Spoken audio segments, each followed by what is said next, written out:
Imam Muslim narrates on the authority of Abu Hurairah that the Prophet Muhammad sallallahu alaihi wasallam said, Islam began as something strange and it shall return as being something strange. So good news to the strangers. And that's why the Prophet praised people, sallallahu alaihi wasallam, who didn't meet him and didn't see him. He said, my ummah is like the rain. You don't know where the good is. Is it in the beginning of the rain or in the end of the rain? Meaning what? There are people who came and we believe in him, inshallah. We are all mu'minun, inshallah. We didn't see him, but seeing is not like hearing. And that's what the Nabi said. When Allah told Musa, your people are worshiping the calf, Musa didn't get mad like that, and he knew Allah was telling the truth. He heard that. When he saw those people worshiping, he took the parchments that were revealed and threw them on the floor out of anger. The Prophet said, seeing is not like hearing. We didn't see him, sallallahu alaihi wasallam, but we believe in him. But while believing in him, you better rest assured, if some of those people who saw him and lived with him apostated, and you think that can't happen to one of us? People were saying, raise your hand for this, raise your hand for this. I don't want you to raise your hand.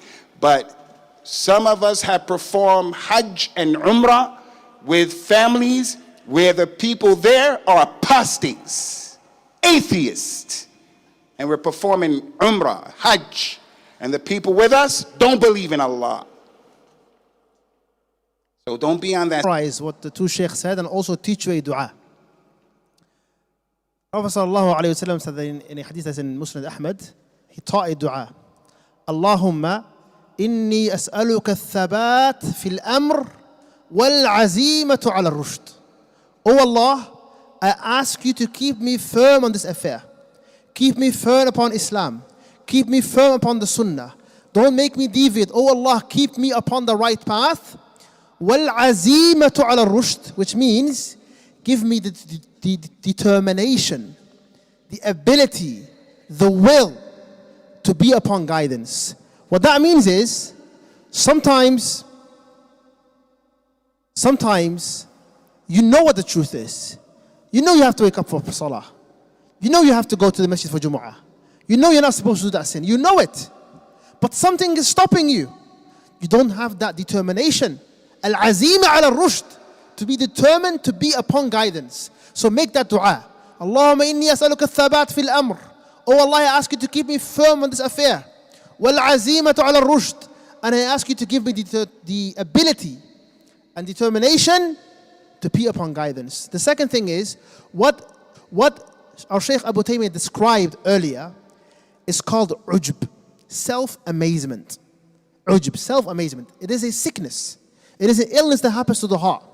The shaitan has ways to deal with people because his job is to deviate you from the truth and ensure that you don't go to Jannah. That's his job.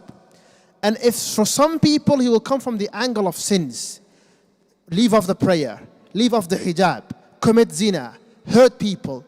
This is the thing, that's one door. The other door is when you stop all of that, you start fearing Allah, you come to the masjid, you change the way you dress, you become a better believer. What happens then? Then the shaitan knows, okay, this person is getting ready for ibadah. I can't tell him to do zina anymore. Then he'll say, I'll tell him to feel good about himself. Feel good about himself. Yes, I am this, I am that. I am better. It happens. Sisters stop wearing niqab. They look down on the sisters that don't. A brother comes to the masjid.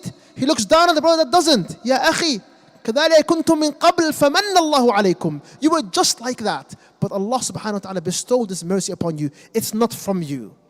It is very dangerous. So, the moment you start feeling good about yourself, if you're thinking, you know what, I'm a good Muslim. You know what, I'm doing great. Don't feel like that.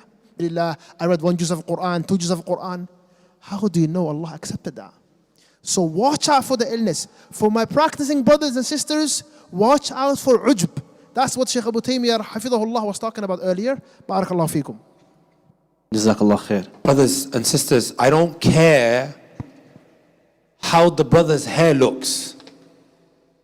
Sometimes we make people feel uncomfortable in the masjid. Just as that old man has every right to be in the masjid, that drug dealer should feel comfortable walking into the house of Allah Azza wa Jal, and you should make him feel comfortable like that. He has every right to walk in the masjid. Last time I checked, brothers and sisters, it's called Baytullah, the house of Allah Azza wa Jal. It's not my masjid, it's not your masjid, it's not the uncle's masjid, it is the house of Allah. Everyone is welcome. If a woman doesn't wear hijab and now she wants to go and explore the masjid, should you now make her feel uncomfortable? La, you should welcome her and slowly maybe guide her. Right? Sometimes we are the cause why people are pushed away. فَتَنَبَّهْ يَا عِبَادَ اللَّهِ.